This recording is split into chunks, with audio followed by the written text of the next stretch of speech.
आपण पाहत आहात जीसस इंडिया टीव्ही चॅनल, जे देवाकडून आहे, चॅनल जे स्वार्थ गाजवतं, चॅनल जे लोकांचे जीवन परिवर्तन करतं. पाहत रहा, लाईक करा, शेअर करा आणि सबस्क्राईब करा.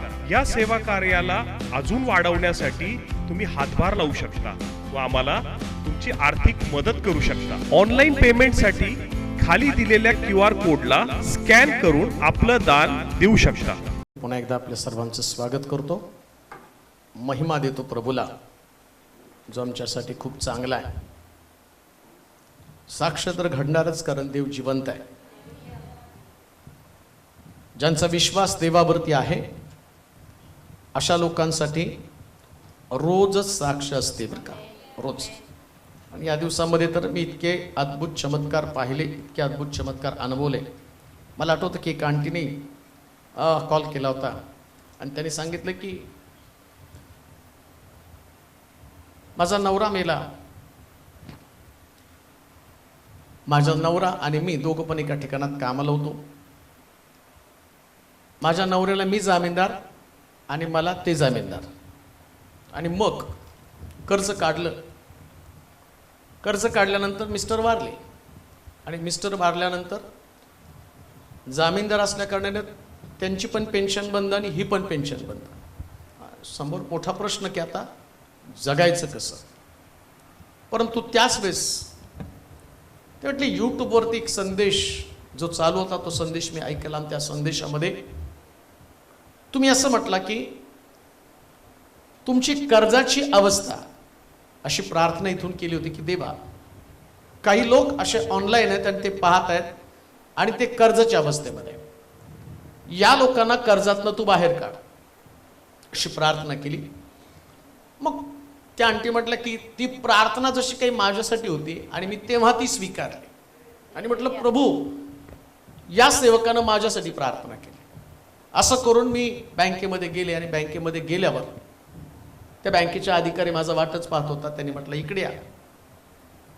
म्हटलं सरकारनं एक GR काढला आणि त्या GR मध्ये तुमचं 75% लोन माफ केलं, तुमची पेन्शन आता चालू झाली. एक गोष्ट ध्यानात ठेवा, आमचा देव सरकारला सुद्धा हलवणारा देव आहे. सरकारला पण कधी कधी कळत नाही, ते आपोआप काहीतरी निर्णय घेतात. परंतु एक लक्षात ठेवा की सगळ्याचं कंट्रोल देवाच्या हातामध्ये आहे. म्हणून जिवंत देवाची सेवा भक्ती करत असताना मनामध्ये कुठल्याही प्रकारचा डाऊट ठेवू नका, कोणत्याच डाऊट ठेवू नका. हा, विश्वास जर तुमच्याकडे असेल तर बायबल सांगतं विश्वास धरशील तर देवाचं गौरव पाहायचं बरं का. उगं काहीतरी जीवन जगायचं, भांडीकुंडीचा खेळ खेळत बसल्यासारखं. इकडून भाज्या ना, ते लहान लेकरं, मला आठवतं की ते उगच मी पप्पा बनायचो आणि मग भाजी आणा म्हटल्यावर ते पानं तोडून आणायचो आणि मग बुच्चन असायचं. त्या बुचनाला त्या पानावर फिरवलं की चपात्या तयार. खात तर नव्हतो, नम करायचं, फेकून द्यायचं. हे भांडीकुंडीचा खेळ आहे.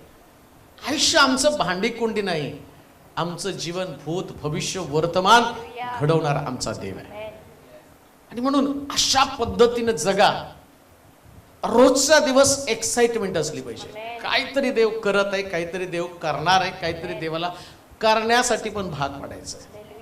जेव्हा बायबल तुम्ही वाचताना तर तुम्हाला बायबल एक फार मोठं चॅलेंज असणारं पुस्तक आहे. मी तर म्हणतो हे शास्त्र माझं सगळं फाटून गेलं, एक पान असं उडून जाते, पण मी सोडायला तयार नाही. कारण याच्यामध्ये मला माहिती आहे की फार मोठा साठ आहे. कोणाला जर सापडलं ना हे बायबल, मी पहिले कुठं पण गेल्यावर पैसे जाऊ दे रे बायबल बघ, कारण पैशाचं काय एवढं नाही, पैसे मला अजून मिळतील आणि देव देत आहे. परंतु बायबल मात्र मी कधीच कुठं सोडत नाही. फाटलंय सगळं, कारण 25 वर्ष हेच वापरतोय. याच्यातली पानं मी एकेका पानावरती मार्क करून करून कुठं देवाचं वचन बोलतो ते मार्क करून करून ठेवतो, कारण हे वचन आमच्यासाठी एक नवीन आशा आहे. परवा कुणीतरी एका व्यक्तीने सांगितलं की नवीनच तुमचा संदेश आम्ही पाहायला सुरुवात केली, इतका भावला, इतका आवडला. या संदेशामध्ये तुम्ही लोकांना काय आवडतं ते सांगत नाही, पण जसं देवाचं वचन आहे तसं तुम्ही लोकांना सांगता. याच्यानं आमचं मन बदलतं आणि मन बदलण्यासाठीच देवाचं वचन आहे. लक्षात ठेवा, जेव्हा प्रॉफिटिकली देवाचं वचन आपल्याकडे येतं, लक्षात ठेवा, हे पवित्र शास्त्र तुमच्यासाठी तुमचं भविष्य हे वचन जेव्हा तुमच्याकडे तर ते स्वीकारायचं असतं. जेव्हा तुम्ही स्वीकारता ना त्यावेळेस देवाचं वचन काम करतं. एका बहिणीनं परवा सांगितलं की जवळजवळ 8-9 वर्ष लेकराची आशा नाही, लेकरं होईल म्हणून डॉक्टरनी आशा सोडून दिली. डॉक्टर म्हटले तुला होणार नाही लेकर. तिने फोन केला, तिला म्हटलं बाई अशी फोनवर सांगू नको, लिहून पाठव साक्ष. पण बरेच लोक ते विसरून पण जातात साक्ष पाठवायला सुद्धा. आणि त्याने सांगितलं की आम्ही पुष्कळ ट्रीटमेंट केली पण आम्हाला लेकरं झाली नाही, परंतु शेवटचा प्रयत्न म्हणून आम्ही तुम्हाला फोन केला. आणि त्याच्यानंतर आज 6 महिन्याची मी प्रेग्नंट आहे. जे डॉक्टरला जमलं नाही ते प्रार्थनेनं देवानं घडवलं. अशा असंख्य साक्षी रोज जीवनामध्ये घडत असतात रोज. मग कोण व्यक्ती प्रार्थना करतं हे महत्वाचं नाही, देव काम करतो हे महत्वाचं आहे. आणि लक्षात ठेवा शेवटच्या दिवसामध्ये देव प्रत्येकामधनं काम करणार आहे, प्रत्येकामधनं काम. कारण बायबल सांगतो पीक पुष्कळ आहे, म्हणजे देवाला काम करायची गरज आहे. पीक आहे, साक्षी आहेत, साक्षी घडणार पण आहे. पण जो उपलब्ध आहे त्या उपलब्ध व्यक्तीला देव वापरणार आहे. आज जो संदेश आम्ही ऐकणार आहोत, आज कंगालाविषयीचा संदेश आहे. कंगाल होण्याविषयी नाही तर कंगालाला उठवण्याविषयीचा संदेश आहे. लक्षात घ्या, जगामध्ये ज्यास माणूस कंगाल होतो ना त्या सगळेजण त्याची सोबत सोडून जातात. उधळ्या पुत्र कंगाल झाला, बापाकडे असताना त्याने भरपूर पैसा घेतला, उधळला आणि कंगाल झाला. परंतु आज या कंगालामध्ये आशा निर्माण करणारं देवाचं वचन आहे. आणि बरं का लक्षात ठेवा, हा संदेश ज्या लोकांकडे जाईल, विश्वास ठेवा, देव कंगालांची अवस्था देव बदलून टाकणार आहे. तेवढे धनवान होतील, श्रीमंत होतील. कारण मी जे वाचत होतो त्यास म्हटलं अरे लोकांना हे कळलंच नाही हे देवाचं वचन काय. लोक फक्त म्हणतात की आम्ही कर्जबाजारी. माझा जर फोन माझ्या जवळ जर कोण असलं तर जास्तीत जास्त फोन असतात, बळक साहेब खूप कर्ज झालं आणि प्रार्थना करा, खूप कर्ज झालं आणि कसं झालं कळलं नाही. सगळं कळतो. अंतरून बघून पाय पसरायची सवय नसती, भलं मोठं पाय पसरायचे आणि सगळ्याचे त्यांना काय वाटतं आहेत ना पाळक प्रार्थना करायला. पण आज कंगालाची अवस्था बदलणारा देव याच्याविषयी आम्ही बोलणार आहोत. योबाचं पुस्तक 5वा अध्याय आणि त्याच्या 16 वचनाकडे आम्ही जाणार आहोत. योबाचं पुस्तक 5वा अध्याय आणि 16 वचन. कंगालास आशा, कंगालास आशा उत्पन्न होते, अधर्म आपले तोंड बंद करीतो. अधर्म आपले तोंड बंद करतो. पहा परत 5 कंगालास आशा उत्पन्न होते, कंगालास आशा उत्पन्न होते, अधर्म आपले तोंड बंद करीतो. आजचं टायटलच आहे कंगालास आशा उत्पन्न होते. जे कंगाल आहे, जे कफल्लक आहे, ज्यांनी सगळं काही गमावलेलं आहे, हताश आहेत, निराश आहे, आणि अशा परिस्थितीमध्ये तुम्हाला असं वाटतं 2 मार्ग तुमच्या समोर आहे. ज्यास कंगाल होतो, ज्यास आमचं सगळं काही संपतं, त्यावेळेस जी कठीण परिस्थिती निर्माण होती आणि अशा कठीण परिस्थितीमध्ये आशा सोडून देणं, हत्यार टाकणं हा एक मार्ग आहे. कंगाल झालं, दिवाळखोर झालो, जसं बँकरप्ट त्याला इंग्लिशमध्ये शब्द आहे की तो कंगाल म्हणजे बँकरप्ट झालेला आहे. आणि अशा परिस्थितीमध्ये तो म्हणतो की आता मी बिझनेस करणार नाही, नोकरी करणार नाही आणि मी हताशपणे परिस्थितीला सामोरा जाणार. हा पहिला मार्ग. दुसरा जो मार्ग आहे, हा दुसरा मार्ग कंगाल परिस्थितीमध्ये देवाकडे पाहणं आणि आशेनं जीवन जगणं आणि परिस्थितीचा सामना धैर्यानं करून आपली अवस्था बदलणं, हा दुसरा मार्ग आहे. लक्षात ठेवा, जगामध्ये कंगालासाठी आशा नाही. कोणती बँक पण त्याला लोन देणार नाही, नातेवाईक त्यांना हात उसने पैसे देणार नाही, हॉस्पिटलवाले सुद्धा तुम्हाला जोपर्यंत तुमच्याकडे पैसे तोपर्यंत ट्रीटमेंट, त्याच्यानंतर सांगतात तुम्ही याला घरी घेऊन जा, आता इथं तुम्हाला उपचार होऊ शकणार नाही. एकदा तुमचा बँक बॅलन्स संपला की तुमचे नातेवाईक पण तुम्हाला रस्त्यावरती टाकून देतील, घरातले लोक तुमचा त्याग करून टाकतील. पण पवित्र बायबल काय सांगतं, जे देवाचं अंतःकरण असणारं पुस्तक, देवाच्या मनातल्या गोष्टी आणि तुमच्यासाठी देवाची सर्वोत्तम योजना जर कोणती असेल तरी पवित्र शास्त्रामध्ये आहे. म्हणून ज्या वेळेस तुमच्याकडची सगळी आशा संपुष्टात येते ना, त्यास हताश निराश न होता लक्षात ठेवा, असामान्यपणे जीवन जगण्याचा मार्ग तपासा. सामान्य जीवन जगू नका बरं का. कंगाल झाला ना, असामान्य मार्ग जावा. आता तुम्हाला कंगाल झाल्यावरती कोणी नोकरीला पण उभं करणार नाही, बँक तर तुम्हाला उभं करणारच नाही, कुठूनच तुम्हाला आशा राहणार नाही. पण अशा परिस्थितीमध्ये तुम्हाला करायचं काय, फक्त देवावरती अवलंबून राहायचंय बस.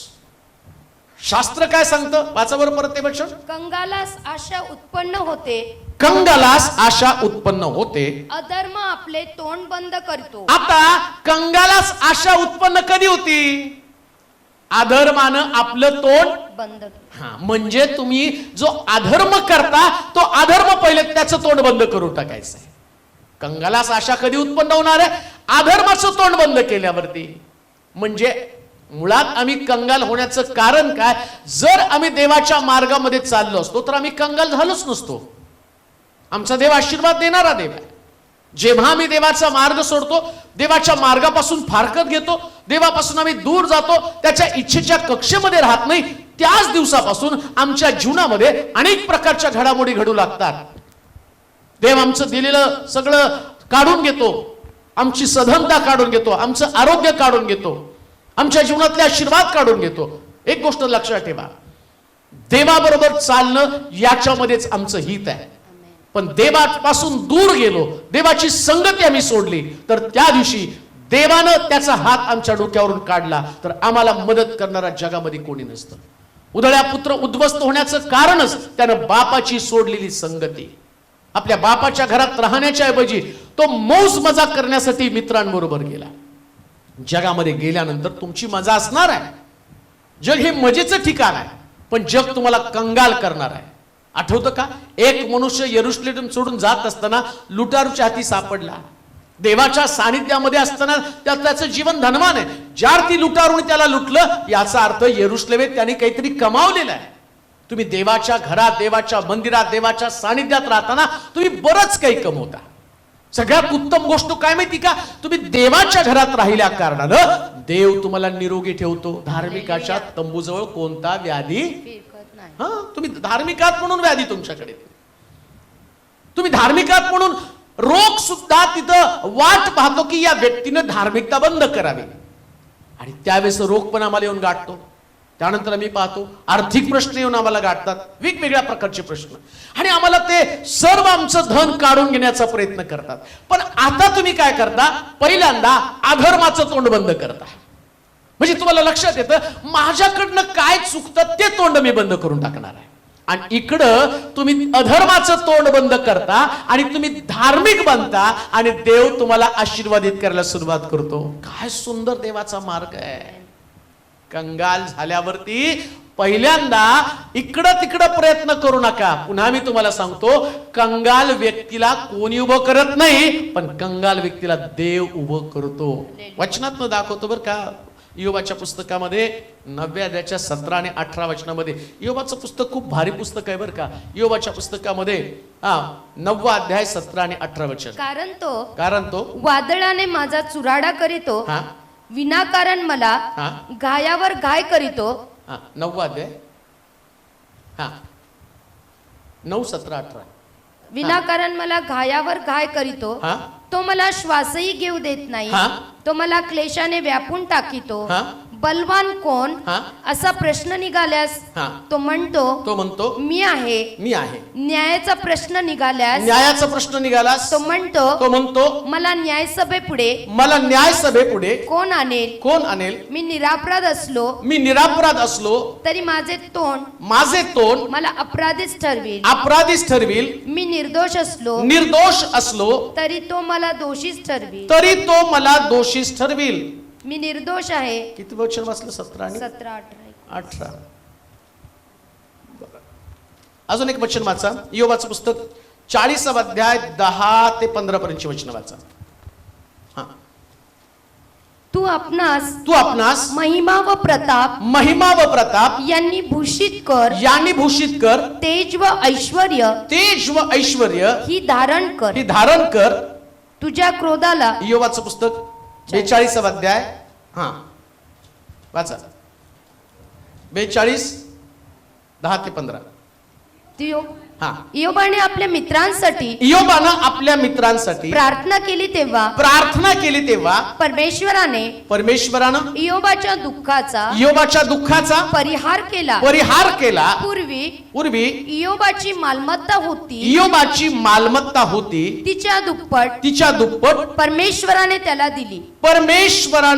दिली. शास्त्र सांगतं की देव कंगालाचं विस्मरण होऊ देत नाही. स्तोत्र संहिता 9 अध्याय 17 आणि 18 वचन वाचा. मग त्याच्यानंतर आपण हे वचन वाचणार आहोत. स्तोत्र संहिता 9 अध्याय 17 आणि 18 वचन. देवाला विसरणारे सर्व राष्ट्रे म्हणजे दुर्जन अधोलोकात परत जातील. कंगालाचे नेहमीच विस्मरण होणार नाही. देवाच्या बाबतीमध्ये देव म्हणतो जे दुर्जन आहेत किंवा ज्यांनी देवाचा त्याग केलेले लोक आहेत, देव कोणाला उद्ध्वस्त करतो? कोण व्यक्ती की ज्या व्यक्ती संबंधाने पवित्र शास्त्र सांगतं की ते लोक कंगाल होणार आहे किंवा ते लोक उद्ध्वस्त होणार आहेत. शास्त्र सांगतं जे देवाचं विस्मरण करतात की दुर्जन आहे, देवापासून दूर जाणारे लोक हे स्वतःला उद्ध्वस्त करणारे लोक आहेत. म्हणून देवाच्या मार्गामध्ये चालणं याच्यामध्ये आमचं संरक्षण आहे. आमच्या घराला संरक्षण, आमच्या लेकरांना संरक्षण, आमच्या प्रॉपर्टीला संरक्षण, आमच्या धनाला संरक्षण, आमच्या नोकरीला, आमच्या व्यापाराला, आमच्या शरीराला, सगळ्याला संरक्षण आहे. कशामुळं? फक्त आम्ही देवाच्या मार्गामध्ये चालल्या कारणानं. म्हणून योग सैतान म्हणतो नाही का, योग काय तुझं फुकट भय देवाचं भय बाळगणं. दुराचारापासून दूर राहणं म्हणजे देवाचं भय बाळगणं. आणि देवाचं भय बाळगणं म्हणजे पापापासून दूर राहणं. देवाचं भय बाळगणं म्हणजे शब्दात दिवशी देवाच्या घरामध्ये असणं.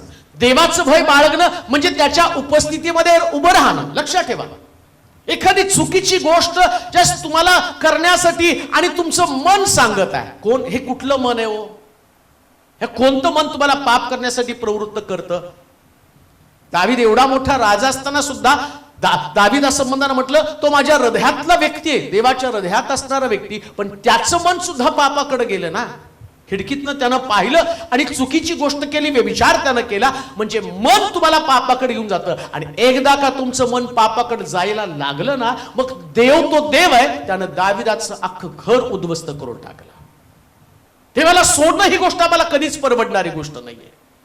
आम्ही किती पण नीतिमान असलो, पण जर आम्ही देवाला सोडलं, काही काळ आम्ही असं म्हटलं आमच्या मर्जीप्रमाणे, आमच्या मनाप्रमाणे आम्ही वागू. दावीद आपल्या मनाप्रमाणे वागला, त्याच्या मर्जीप्रमाणे त्यानं वागण्याचं ठरवलं. परिणाम काय झाला?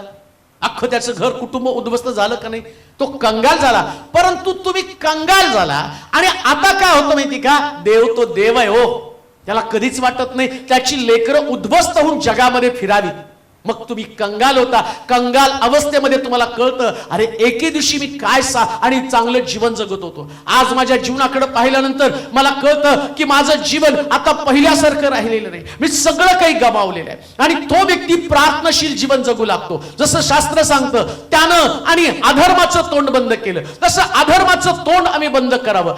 ज्या ठिकाणामध्ये आमचं पतन झालं, ज्या ठिकाणामध्ये आम्ही माघार गेलो, ज्या ठिकाणामध्ये आम्ही स्वतःला उद्ध्वस्त करणाऱ्या गोष्टी केल्या, जे प्रार्थनेचं जीवन आणि ज्याच्यामुळे माझं प्रार्थनेचं जीवन तुटलं, जी संगती, जो सहवास, जो प्रभूविषयीचं आकर्षण, जे देवाविषयीचं प्रेम आणि पहिल्यासारखं आता माझ्यामध्ये नाही, या सगळ्या अवस्थेला मी चाचपून पाहायचं. लक्षात ठेवा, एक मनुष्य एकदम देवापासून माघारी जात नाही, स्टेप बाय स्टेप जात असतो. लक्षात येत नसतं त्याला. सुरुवातीला त्याला चर्चचं अट्रॅक्शन खूप असतं.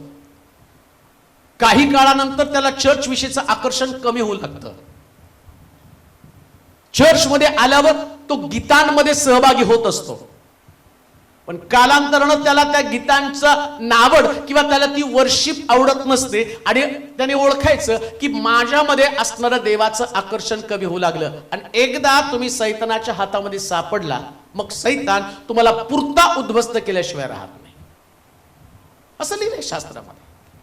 योबा संबंधानं योग म्हणतो की त्यानं माझ्या भोवतीचं कुंपण काढून टाकलं. सैतानानं चॅलेंज केलं, तू याच्या भोवतीचं कुंपण काढून टाक. आणि देवानं कुंपण काढलं. आणि कुंपण काढल्याचा परिणाम काय झाला? एक एक सगळ्या गोष्टी त्याच्या जीवनातनं निघून गेल्या. ऐका बरं का, ज्या दिवशी देवाचं कुंपण तुमच्या जीवनातनं निघून जातं ना, तर पहिला हल्ला तुमच्या लेकरांवर होत असतो बरं का. योब आपल्या घरामध्ये बसला आणि असं बातमी घेऊन त्या ठिकाणामध्ये आले की त्या ठिकाणची बातमी अशी होती की तुझी लेकरं मेली.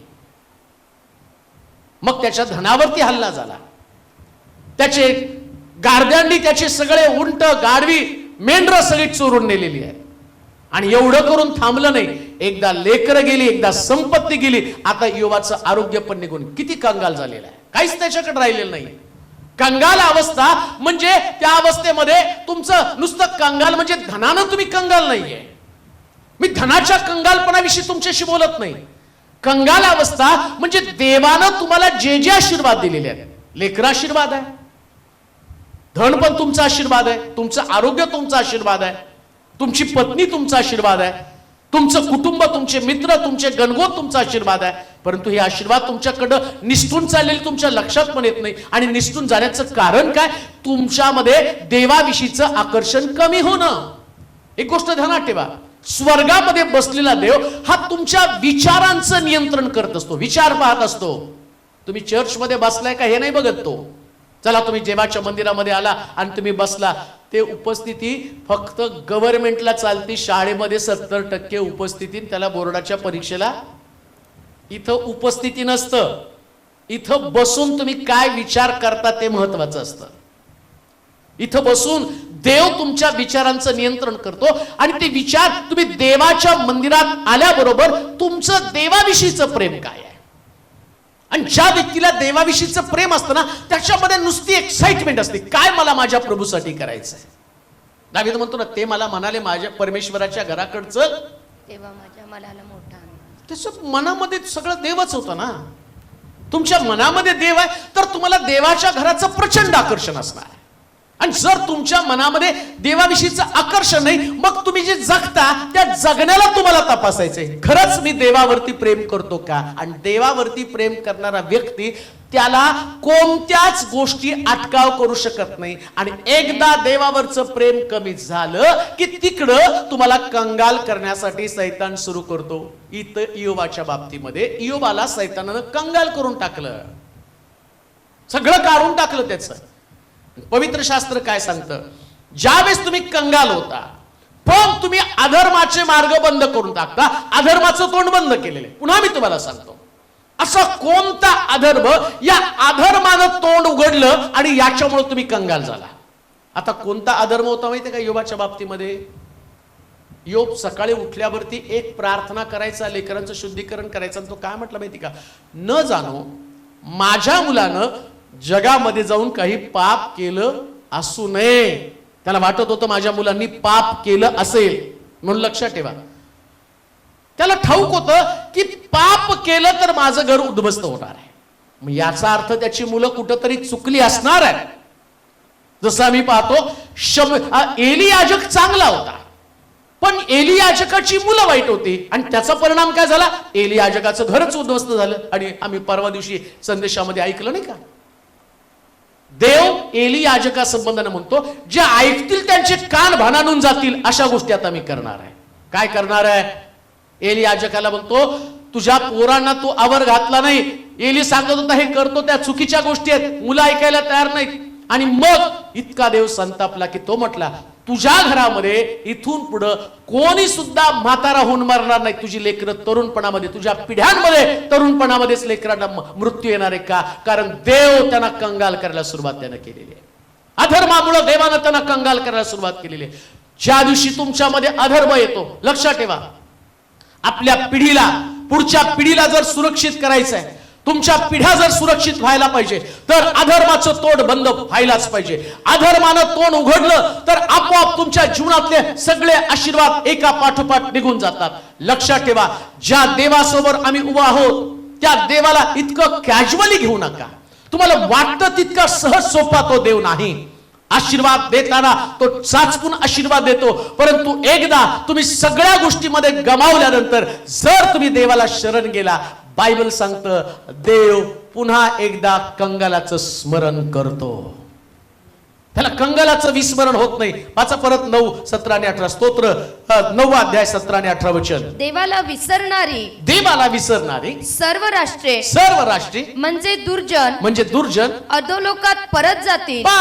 देवाला आता दुर्जन कोण आहेत? जे देवाला विसरतात ते कोण आहेत? दुर्जन. एकदम साधं सोपं व्याख्या देवाने देऊन टाकली आम्हाला. धन्य तो पुरुष जो दुर्जनांच्या मसलतीनं. मग आता दुर्जन कोण आहेत? देवाला विसरणारे कोण आहेत? दुर्जन. रविवारी चर्चला विसरणारे कोण आहेत? दुर्जन. आणि आम्ही तर देवाजवळ प्रार्थना करतो, देवा मला धनवान बनव, देवा मला कंगाल अवस्थेमधनं काढ. पण शास्त्र सांगतं मी देवाला विसरलो, देवाला विसरणार आहे. का कंगाल होता? का कर्जबाजारी होता? का तुमचे दिवस कष्टाचे दिवस बनतात? का तुमचे दिवस त्रासाचे दिवस बनतात? मग मला लक्षात यायला पाहिजे ना, मी परमेश्वराच्या घराला महत्व दिलं नाही, मी देवाच्या वाणीला महत्व दिलं नाही. परमेश्वर जे माझ्याशी बोलला त्या गोष्टी मी मनावरती घेतल्या नाहीत. आता संदेश आणि तुमच्याकडे तो या संदेशाचं कारण काय? का प्रभू संदेशाच्या द्वारे आणि तुमची भेट घेतो. देवाची कृपा तुमच्यावरती आहे. मला करमत नाही म्हणून मी तुम्हाला त्या ठिकाणामध्ये संधी देतोच नाही. परवा ब्रदर गायकवाड मला म्हटले, अहो आम्ही कडोलीमध्ये चर्चा करतो आणि कडोलीमध्ये लोक म्हणायला लागले प्रत्येक वेळेस नवीन विषय कसं काय शक्य आहे? कुठलाच विषय एकमेकाशी संबंधित नाही, नवीन नवीन विषय येतात. मग आता मी हा अभ्यास करतो, हा नवीन विषयाचा कशासाठी अभ्यास करतो? की तो अभ्यास देवाचं मन तुम्हाला समजावं आणि देव जे अरिष्ट तुमच्यावरती पाठवणार आहे या अरिष्टापासून तुमचा बचाव व्हावा. तुमचं जीवन धार्मिकतेमध्ये टिकावं, वाढावं, आशीर्वादित जीवन जगावं जे तुमच्यामध्ये आहे. लक्षात ठेवा, योबाचं जीवन खूप सुंदर जीवन होतं. सकाळी उठल्यावर इतकी सुंदर घरामध्ये प्रार्थना चालत होती. कुटुंबामधलं एक वातावरण इतकं छान होतं. मुलं सगळ्यांना एकत्र बोलवत आणि भोजन समारंभ करत होतं. कौटुंबिक ऐक्य, शांतीचं वातावरण, बरकतीनं भरलेलं जीवन. आणि सडनली अशा घटना घडल्या की एका पाठोपाठ इयोबाच्या जीवनातलं सगळं काही निघून गेलं नाही. बघता बघता इयोब कंगाल झाला आणि कंगाल अवस्थेमध्ये त्याच्या बाबतीमध्ये आम्ही पाहतो देवानं त्याची आठवण केली. एक आशा तुमच्यासाठी काय माहिती का? कदाचित काही चुकांमुळे तुम्ही कर्जबाजारी असाल, पण आता तुम्ही देवाचं स्मरण करता आणि देव तुमचं स्मरण करतो. तुम्ही देवाचं स्मरण करा, देव तुमचं स्मरण करेल. असं लिहिलंय का नाही? तसंच लिहि, वाचा बरं. देवाला विसरणारी सर्व राष्ट्र म्हणजे दुर्जन अधोलोकात परत जातील. कंगालाचे नेहमीच विस्मरण होणार नाही. आता पूर्वी तुम्ही दुर्जन होता म्हणून तुम्ही अधोलोकात गेला. अधोलोकामध्ये म्हणजे खड्ड्यात. बरेच लोक म्हणतात खड्ड्यात गेलो. का खड्ड्यात गेला?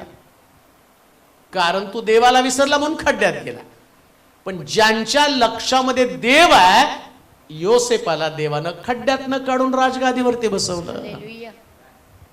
काय खड्ड्यात योसेपाला देवानं ठेवलं? तू खड्ड्यात गेला तर तू खड्ड्यातच म्हण. नाही, देवाला त्याच्या लोकांचं विस्मरण कधीच होत नाही.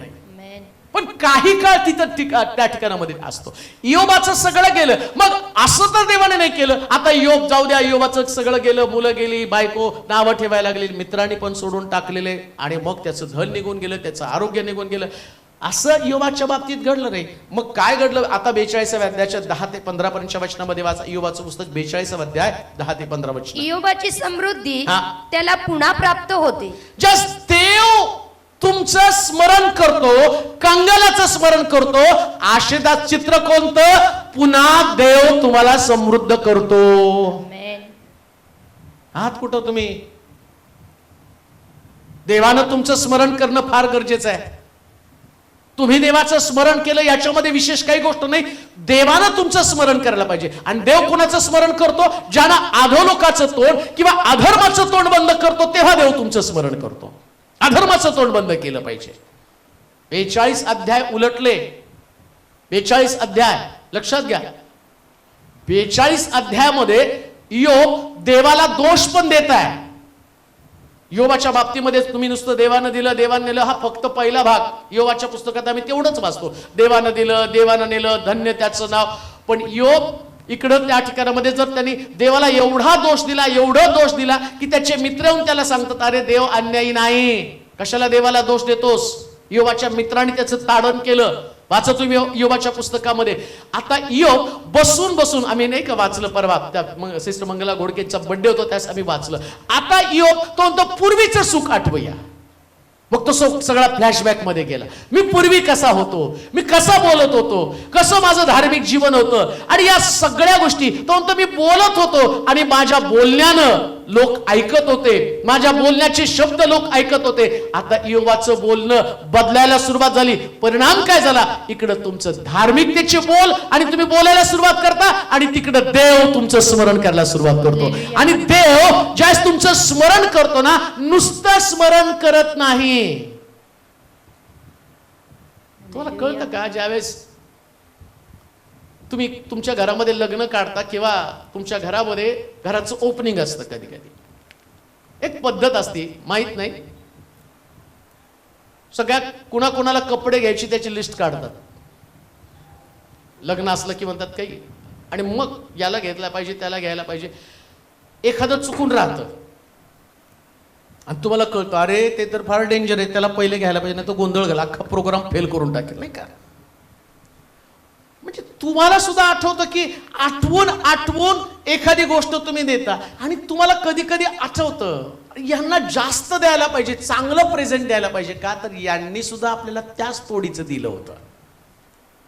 योबाच्या बाबतीमध्ये देवानं त्याचं स्मरण केलं ना, देव विचार करताना म्हणतो योबाच्या बाबतीत त्याला सगळं दुप्पट द्या, कारण त्यानं सगळ्यात भारी मला दिलेलं आहे आणि त्याचं स्मरण देवानं केलेलं आहे. तुमच्या बाबतीमध्ये सुद्धा असं आत्मिक जीवन जगाना तुम्हाला सगळ्यांपेक्षा दुप्पट मिळालं पाहिजे, सगळ्यांपेक्षा दुप्पट.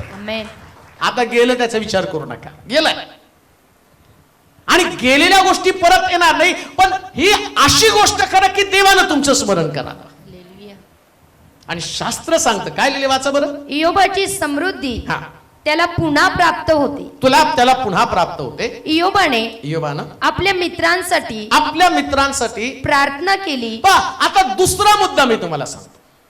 पहिला मुद्दा तर देव कंगालाला विसरत नाही. आता तुमचे नातेवाईक तुम्हाला विसरले असतील गरीब झाला म्हणून, त्यांना पण नावं ठेवू नका, कारण कंगालाला कोण देत जवळ करणार आहे? तुम्ही गेले की हातच पसरणार आहे, द्या उसने. बरं, तुम्ही उसने घेतलेले तुम्ही परत फेडणार तरी कुठून, हाही मोठा प्रश्न आहे ना. त्यामुळे ते तुम्हाला देणार नाही, ते उभे पण करणार नाही. मग ते मनात पण ठेवू नका, याने मला हे दिलं नाही आणि आमचे दिवस आले ना मग यांना दारात पण उभं करणार नाही, यांना आम्ही दारात पण उभं करणार नाही, यांच्या दाराला आम्ही जाणार नाही, हे शब्द बोलू नका.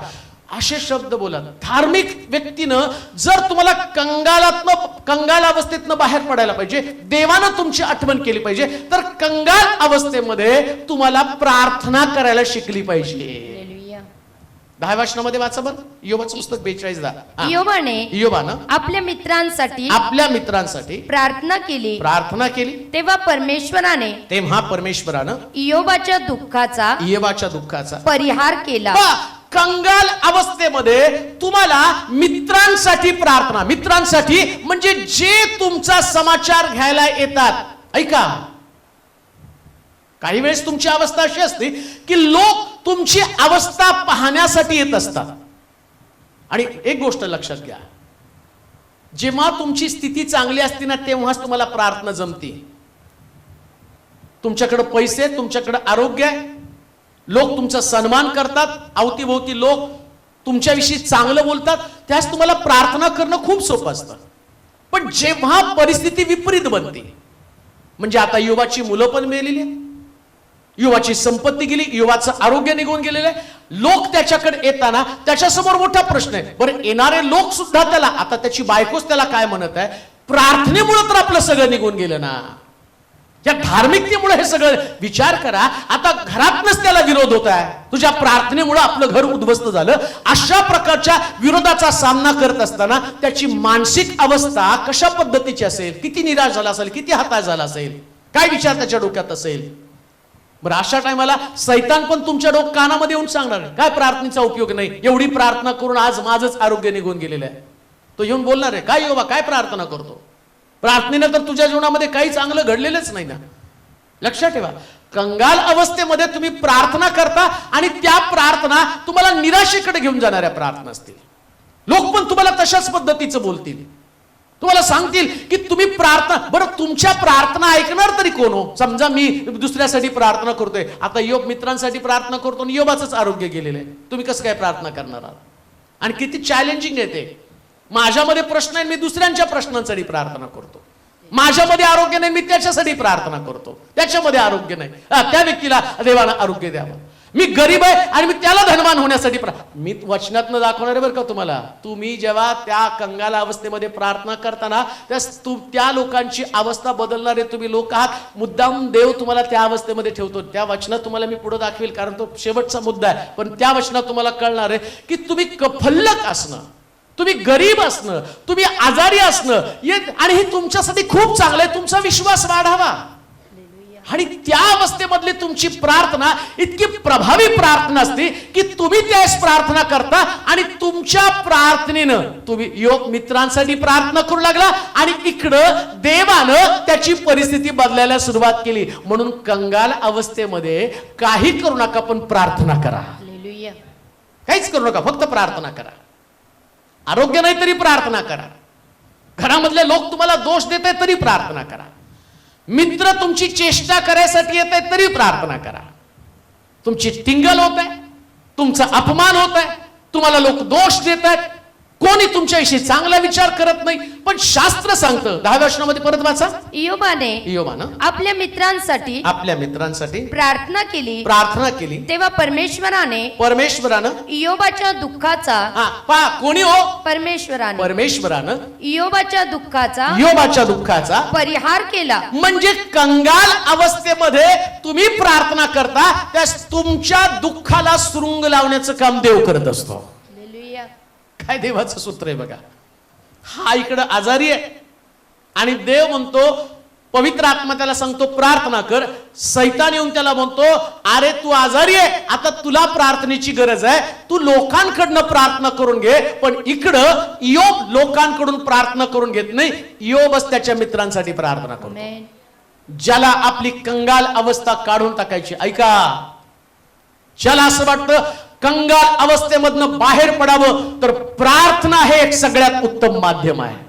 देव कधी तुमची कंगाल अवस्था काढून टाकणार आहे, कधी तुम्हाला धनवान देव बनवणार आहे, कधी तुम्हाला देव निरोगी बनवणार आहे, कधी तुमच्या कुटुंबाची पुनर्बांधणी करणार आहे, कधी तुमच्या व्यवसायामध्ये देव आणि संपन्नतेची अवस्था आणणार आहे, कधी तुमच्या एज्युकेशन मध्ये देव फळ आणणार आहे, कधी तुमच्या नोकरीच्या स्थितीमध्ये देव बदल करणार आहे, कधी तुमचे नाते संबंध देव मजबूत करणार आहे, कधी बिघडलेले संबंध मग आणि प्रभू मजबूत करणार आहे. आणि त्याचं माध्यम, त्याचं सूत्र जर काय असेल तर पवित्र शास्त्र सांगतं, योग कंगाल अवस्थेमध्ये त्यांनी आपल्या मित्रांसाठी प्रार्थना करायला सुरुवात केली आणि इकडं परमेश्वरानं त्याची परिस्थिती बदलायला सुरुवात केली.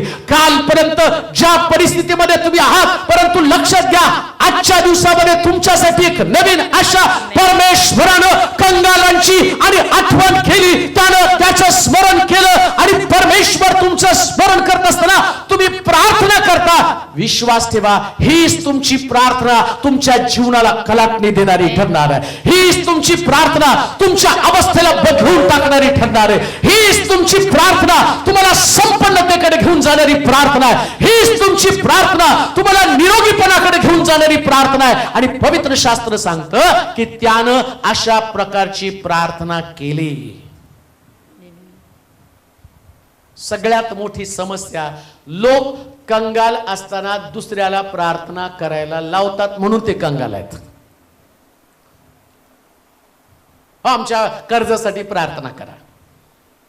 मी म्हणतो तुम्ही दुसऱ्यांच्या कर्जासाठी प्रार्थना करा, तुम्ही कर्जमुक्त व्हाल.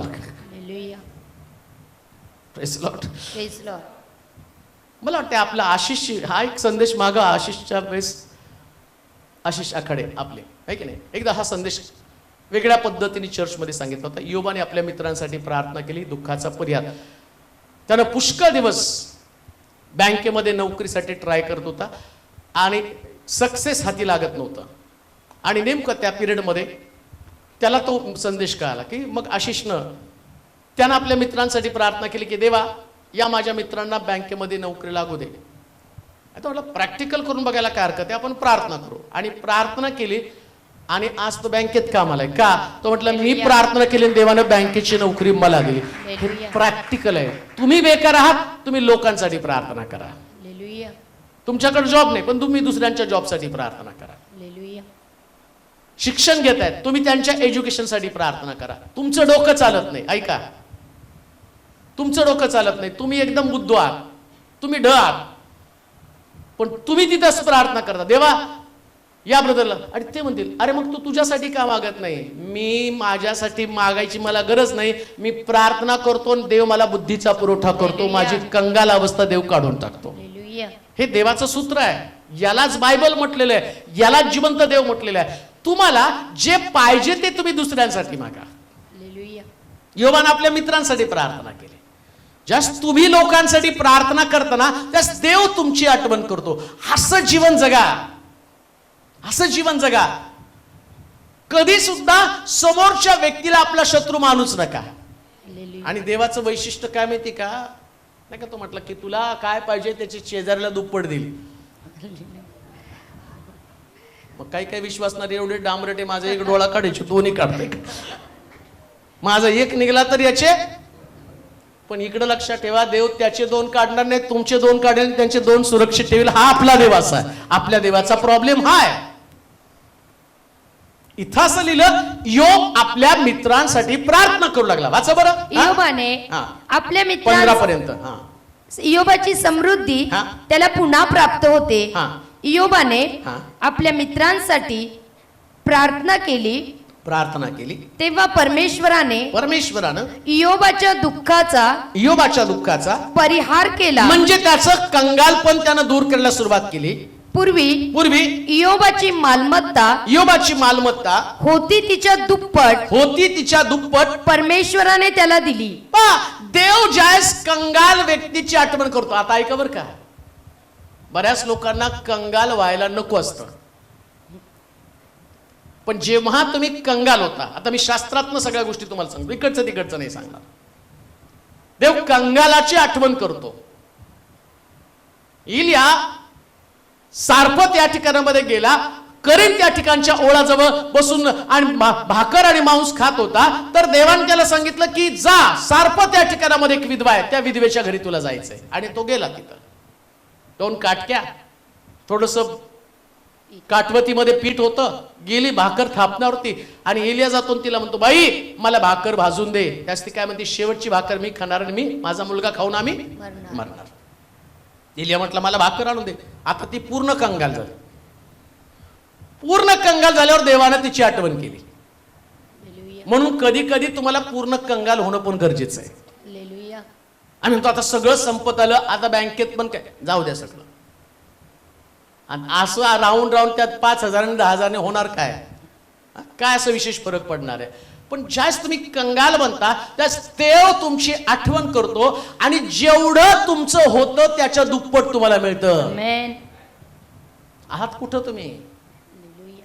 तुम्हाला असं वाटतं की माझ्या जीवनात हा प्रश्न कधीच येऊ नये, की माझा पगार संपू नये, माझ्या बँकेतले पैसे संपू नये, सगळं काही एकदम चांगलं असं. पण देवाला वाटतं आता देव आहे हो, तो बसल्या बसल्या काहीतरी खोड्या करत राहतो. पृथ्वी तलावरती राहिल्यावर आम्ही कसे लेकरांच्या खोड्या, आम्ही बसले असले उगीच चिमटा काढतो नाही का लेकराला. मग लेकराला चिमटा काढताना आम्ही काही कठोर असतो का? पण मग बोलता नाही का लेकराला उगीच चापट मारतो. हा, मग ते उगीच रडतं. हा, मग परत त्याला असं केलं की ते शांत होतं.